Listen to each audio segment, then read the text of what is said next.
பண திமிரில் ஆடுற நிதிஷ்க்கும் அவங்க அம்மாவுக்கும் பாக்கியா சரியான பாடம் கற்பிச்சா நல்லா இருக்கும் நீங்க நினைச்சீங்கன்னா இந்த வீடியோக்கு லைக் பண்ணுங்க. ஹாய் ஃப்ரெண்ட்ஸ், பாக்கியலட்சுமி சீரியலோட ப்ரிடிக்ஷன்ஸ் பார்க்கலாம். இனியா நிதிஷை பத்திய உண்மை எல்லாத்தையும் தெரிஞ்சுக்கிட்டு சுதாகர் முன்னாடி முகத்துல கரிய புசுற மாதிரி நேருக்கு நேராவ கேட்டுறாங்க. கோபி வீட்டை விட்டு வெளியில கூட்டிட்டு போயிடுறேன், நீ வந்துரு இனியா அப்படின்னு சொல்லும் போது இனியா சொல்றாங்க, இல்லப்பா ஆகாஷ பத்திய விஷயம் தெரிஞ்சதுனால தானே நிதிஷ் கோவப்படுறாரு, என் மேலையும் தப்பு இருக்குல்ல, பரவாயில்லப்பா நான் இங்கே இருக்கேன், நிதிஷை எப்படியாவது சரி பண்ணிடலான்னு நினைக்கிறேன் அப்படின்னு யோசிக்கிறாங்க.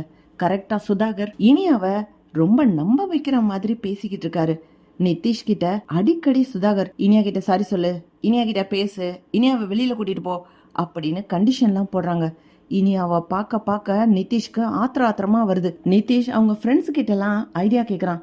டேய், நீ மட்டும்தான் ட்ரக்ஸ் எடுத்துக்கிட்டா அது உன்னோட தப்பு, ஆனா உன் ஒய்ஃபும் ட்ரக்ஸ் எடுத்துக்கிட்டாங்கன்னா மொத்த குடும்பத்தோட தப்பு தானே, அவளால அந்த தப்பை வெளியில சொல்ல முடியுமா அப்படின்னு நிதிஷ்க்கு தப்பான ஐடியாவை கொடுக்கறாங்க.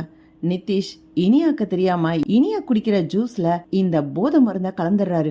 இனியாவும் குடிச்சிட்டு நிதிஷ் மாதிரியே தானா சிரிக்கிறாங்க, தானா பேசிக்கிறாங்க, தூங்காம முழிச்சிருக்கிறாங்க. சுதாகரும் அவரோட மனைவியும் சேர்ந்துகிட்டு கோபி எல்லாம் வரும்போது இங்க வர வேண்டாம், நாங்களே பாத்துக்கிறோம் இனியாவ, இனியா ரொம்ப நல்லா இருக்கா, இனியா ஜிம்முக்கு போயிருக்கா, ஜாகிங் போயிருக்கா, ஆபீஸ்க்கு கிளம்பிட்டான்னு ஒவ்வொரு நேரம் ஒவ்வொரு பொய் சொல்றாங்க.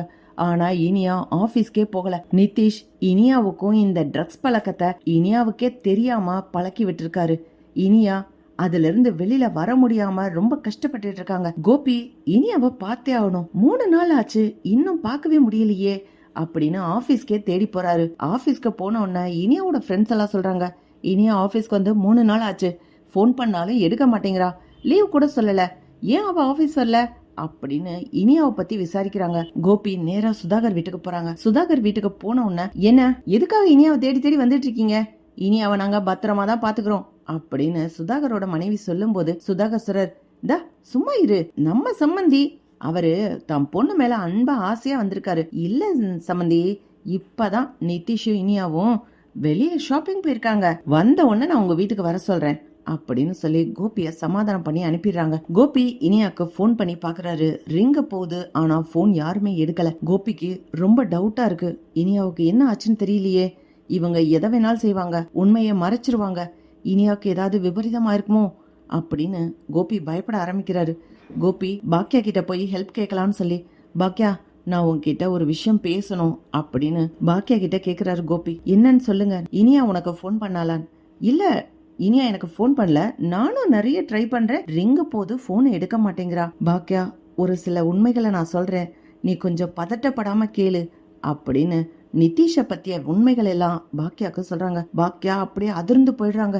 என்ன சொல்றீங்க, உங்க பொண்ணு இனியா, இனியாவோட வாழ்க்கையில நீங்க தப்பான முடிவு எதுவும் எடுத்துட மாட்டீங்கன்னு நம்பிக்கையில தான் இந்த கல்யாணத்துக்கு நான் சம்மதிச்சேன், அப்படின்னா இனியாக்கு என்ன ஆச்சு அப்படின்னு பாக்கியா கேக்குறாங்க. கோபி எனக்கு அதுதான் தெரியல, நீயும் வரியா, வீட்டுக்கு போய் பாத்துட்டு வந்துடலாம், ஷாப்பிங் போயிருக்கா, வெளியில போயிருக்கா, ஜிம்முக்கு போயிருக்கான்னு எங்கெங்கயோ சொல்றாங்க, ஆனா ஆபீஸ் போய் 3 நாள் ஆச்சு, ஆபீஸ்ல போய் கேட்டாலும் அங்க வரலேன்றாங்க, வா பாக்கியா அப்படின்னு கோபி கூட்டிட்டு போறாரு. ஈஸ்வரி உடனே 2 பேர் சேர்ந்து எங்க கிளம்புறீங்க, இது பார்க்க எவ்வளவு நல்லா இருக்கு, நான் சொல்ற மாதிரி யாருமே கேட்க மாட்டீங்க, பாத்தீங்களா இனியா, நான் சொன்னதுனால இனியாவோட வாழ்க்கை எவ்வளவு நல்லா இருக்குன்னு, இனியா பணக்கார வீட்டுல கல்யாணம் ஆகி ரொம்ப சந்தோஷமா இருக்கிறா அப்படின்னு ஈஸ்வரி சொல்றாங்க. பாக்கியாவும் கோபியும் திரும்பி பார்த்துட்டு பதில் எதுவும் சொல்லாம அப்படியே வெளியில வந்துடுறாங்க. பாக்கியா கடுகடுன்னு கோவத்தோட இருக்காங்க. சுதாகர் வீட்டுக்கு போன உடனே சுதாகர் 2 பேரையும் பார்த்துட்டு, என்ன 2 பேரும் கிளம்பி வந்திருக்கீங்க, இனியாவும் நிதிஷும் ஒரு டின்னருக்கு வெளியில போயிருக்காங்க, அவங்க வர்றதுக்கு நேரம் ஆகுமே, வந்தவொடனே நான் கால் பண்ண சொல்றேன் அப்படின்னு சுதாகர் ரொம்ப பாலிஷா பேசுறாரு. பாக்கியா சுதாகர் பேச்ச எதையுமே கேட்காம கடகடன்னு இனியாவோட ரூமுக்கு போறாங்க. இனியா அங்க பார்த்தா கையில இன்ஜெக்ஷன் குத்தின தழும்போட அப்படியே கிடக்குறாங்க, அசையாம. பாக்கியாவும் கோபியும் இனியாவை பார்த்துட்டு அழுகுறாங்க. நிதிஷ் இவங்க அழுகிறத பார்த்து சிரிக்கிறான். என்ன அங்கிள், என்னமோ நான் தான் போதை மருந்துக்கு அடிமை ஆயிட்டேன் அப்படி இப்படின்னு சொன்னீங்க, உங்க பொண்ணு இனியா அவளும் போதை மருந்து எடுத்திருக்கா, அவளுக்கும் இந்த பழக்கம் இருக்கா, போய் சொல்லுங்க போங்க, எல்லாருக்கிட்டே சொல்லுங்க அப்படின்னு ரொம்ப திமுறா பேசுறான். கோபி நிதிஷ அடிக்கலான்னு போகும்போது பாக்கியா தடுக்கிறாங்க. விடுங்க, இப்போதைக்கு அவனை அடிச்சு ஒரு பிரயோஜனம் இல்ல, நம்ம பொண்ணு இனியாவை காப்பாத்துவோம், இனியாவுக்கு மட்டும் ஏதாவது ஆகட்டும், இவங்கள நான் சும்மாவே விட மாட்டேன் அப்படின்னு பாக்கியா கத்துறாங்க. பாக்கியா ஆம்புலன்ஸ் கால் பண்ணி இனியாவை ஆம்புலன்ஸ்ல ஏத்திட்டு ஹாஸ்பிட்டல் கூட்டிட்டு போறாங்க. ஹாஸ்பிட்டல்ல டாக்டர் சொல்றாங்க, இனியா ரொம்ப ட்ரக்ஸ் எடுத்திருக்காங்க, அதனால்தான் பேச்சு மூச்சு இல்லாம இருக்காங்க. அது எல்லாமே சரியாகட்டும், 2 நாள் அப்சர்வேஷன்ல வச்சுட்டு அதுக்கப்புறம் தான் நாங்க சொல்லுவோம் அப்படின்னு டாக்டர் சொல்லிடுறாங்க. பாக்கியாவும் கோபியும் அழுதுகிட்டே இருக்காங்க. கோபி ஆத்திரம் தாங்காம நேரா சுதாகர் வீட்டுக்கு கிளம்புறாங்க. பார்த்தா செலியனும் சுதாகர் வீட்டுக்கு வராங்க. கோபியும் செலியனும் சேர்ந்து சுதாகரை மாங்குன்னு குத்துறாங்க. டேய், உன்னை நம்பி விட்டுட்டு போனேன், சின்ன பொண்ணுடா இனியா, அவளுக்கு எதுக்குடா ட்ரக்ஸ் கொடுத்தீங்க? நான் ஒவ்வொரு முறை வந்து கேட்கும் போதும் வெளியில போயிருக்கா, வாக்கிங் போயிருக்கா, ஷாப்பிங் போயிருக்கான்னு என்னென்ன போய்விட்ட. ஏய் உன்ன அப்படின்னு சுதாகரை போட்டு அடின்னு அடிக்கிறாங்க. சுதாகர் சொல்றான், இல்ல என் மேல தப்பில்ல, நான் இனியாவை நல்லா தான் பாத்துக்கிட்டேன்.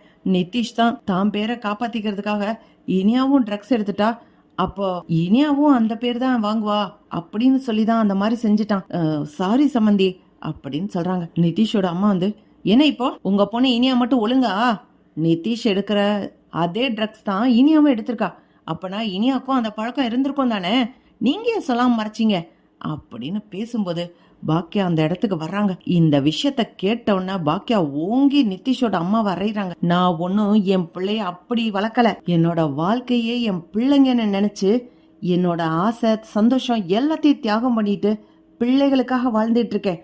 உங்களை மாதிரி பணத்திமர்லையும் சொகுசுலையும் ஷாப்பிங்னு தெரியல, உங்க பிள்ளையவே நீங்க ஒழுங்கா வளர்க்கல, இதுல ஏன் பொண்ண குறை சொல்ல வந்துட்டீங்களா, உங்களெல்லாம் சும்மா விட மாட்டேன் அப்படின்னு பாக்கியா மிரட்டுறாங்க. பாக்கியா போலீஸ்க்கு கால் பண்ணி என் பொண்ணை இந்த மாதிரி டார்ச்சர் கொடுத்துருக்காங்கன்னு சொல்லி 3 பேர் மேலேயும் கம்ப்ளைண்ட் கொடுக்குறாங்க. நிதிஷோட அம்மா அப்பா எல்லாரையும் அரெஸ்ட் பண்ணி ஜெயில போடுறாங்க. பாக்கியா சொல்றாங்க, இவங்க வெளியிலே வரக்கூடாது, என் பொண்ணை இந்த அளவுக்கு கஷ்டப்படுத்திருக்காங்க, என் பொண்ணு விஷயம்லாம் தெரிஞ்சும் பரவாயில்ல நிதிஷை திருத்திடலான்னு சொல்லிதான் அந்த வீட்லயே இருந்திருக்கா அப்படின்னு பாக்கியா ஆத்திரத்தோட கத்துறாங்க. அவ எவ்வளவு நல்லவ, அவளை போய் இப்படி ஆக்கிட்டீங்களே அப்படின்னு பாக்கியா வருத்தப்படுறாங்க. இப்படித்தான் போலாம் ஃப்ரெண்ட்ஸ். பக்கத்துல லைக் பண்ணுங்க, ஷேர் பண்ணுங்க, கமெண்ட் பண்ணுங்க. Thank you friends.